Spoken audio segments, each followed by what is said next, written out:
The most important part to any zoo is the animals in the enclosures they call home. Throughout the series, I'll be designing different enclosures for an array of animals, whilst also keeping guest interaction at the forefront of every build. Join me each week as I tackle a new enclosure and idea and try and bring it to life within Planet Zoo.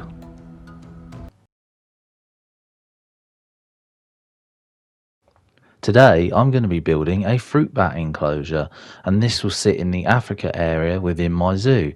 They're found mainly in Africa and a little bit across Asia, hence why they are sitting in this part of my zoo. In terms of the group sizes, that isn't an issue either because this is a walkthrough exhibit, so I have a few in each part of the enclosure just to make up for it. Cracking straight on with the build using these pre-built enclosures again, very similar to the sloth. I knew what design I wanted to do, so I started off by laying out the path here and just connecting it all up.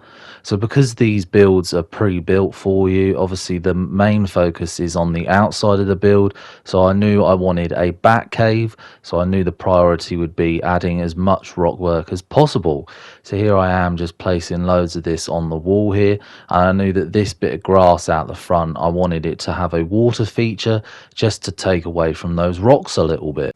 One thing I'm trying to do in these builds is put off little pathways, little cut throughs for guests, just so that it feels a bit different and that everyone feels like they have to use the main pathway. So here I am just moving a few things around, just trying to get everything right, and I will make a start on this water feature.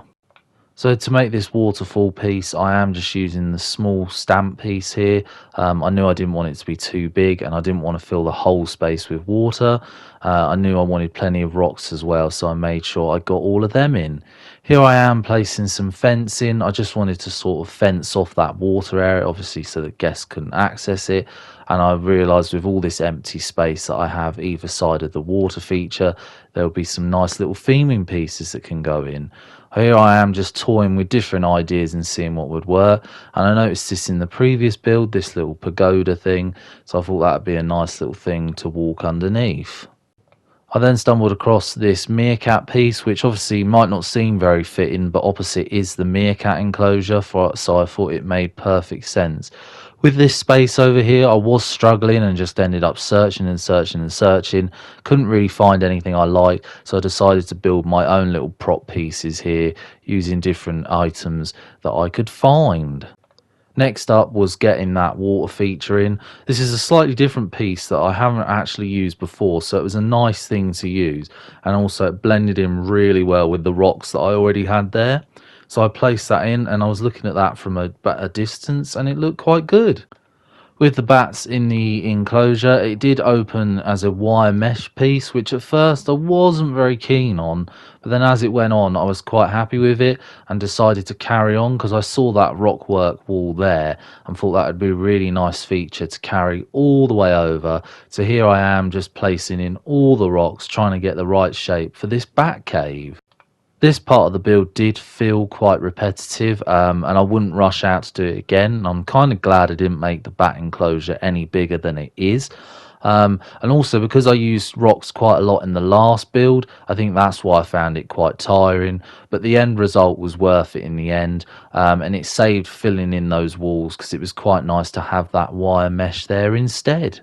One of the last things to do on this build was add some little bat signs to the build, just so people know what they're entering into. There is some nice lettering that I haven't really used yet in any of these builds, so I definitely want to look at using them in the future. But overall, I'm really happy with this build and I'm happy with the outcome. Here is the finished result.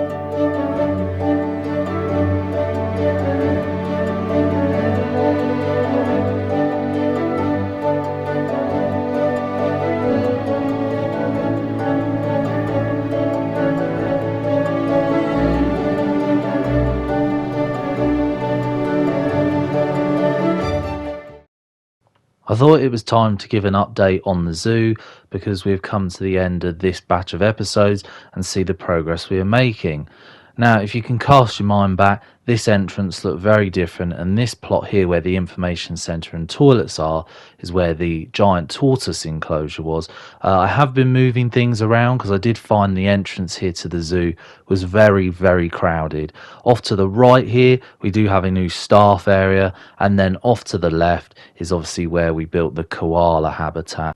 These small changes that I done off screen, I felt like they really opened up the zoo, and I wasn't keen on moving the red panda habitat, so that's been left there. And as it's the first ever enclosure I built, I felt it was right it stayed. Obviously then from the koalas we had the emu, which was a last minute addition there, and you may notice there are some tweaks here to the lion enclosure where obviously we had some more Australian theming. I also ditched a lot of the electric fence here in the lion enclosure and used more concrete walls with one-way glass. Following on down here and on the right is where the new giant tortoise enclosure is. It's a very similar style to the last one but much bigger and fills in a much more unique space, which I'm really happy with overall. Behind the giant tortoise house we've also got a keeper area which we managed to add, which sits just alongside the bat cave which you've just seen be built. Another thing to note here is I've made some tweaks to the lion house as well. Just hovering over here over some of our more recent builds like the meerkats and onto the cheetah, I wanted to showcase this nice little food area that I'd built off screen, and it was hinted at slightly in the cheetah episode. Heading towards the front of the zoo here, you'll see there are some changes here to the ostrich habitat as well as the flamingos. I just wanted to segregate the space a bit better, and that's what I did there. You'll also notice that the bridge that went over the flamingo enclosure here has gone. I did find that the flamingos didn't like being seen from every angle, so hence why this has been taken away and fenced off. Up here now at the lemur enclosure, I took away a staff path, so I managed to extend the lemur enclosure a little bit, as well as the ostrich enclosure, which you can see just at the top of the screen there. Because I made these changes, it meant there was a bit more of a gap between the penguins and the lemurs, and I've changed that around ever so slightly and used a slightly different setup for the solar panels, which you can see on screen. Travelling up to what is the top of the zoo at the moment, we have the sloth habitat, which still isn't getting high throughput yet. I think it's because of its placement. And off here we do have the tiger enclosure, which is still one of my largest enclosures, and as you can see does take up a lot of this half of the zoo. And we do have a lovely gap here between the tigers and the mountain goats that I do look at filling in the future. Here's a nice little overview of the sea lion enclosure, one of my favourites because it's the most colourful and I just think it uses the space really well. Moving on to the skunk and the pygmy hippo, I'm really happy with these builds as well because they're slightly on the smaller side but they fill such a lovely space. And then from here we end on the reptile house, which is just nice to finish that all off and have a complete build in there now at the front of the zoo.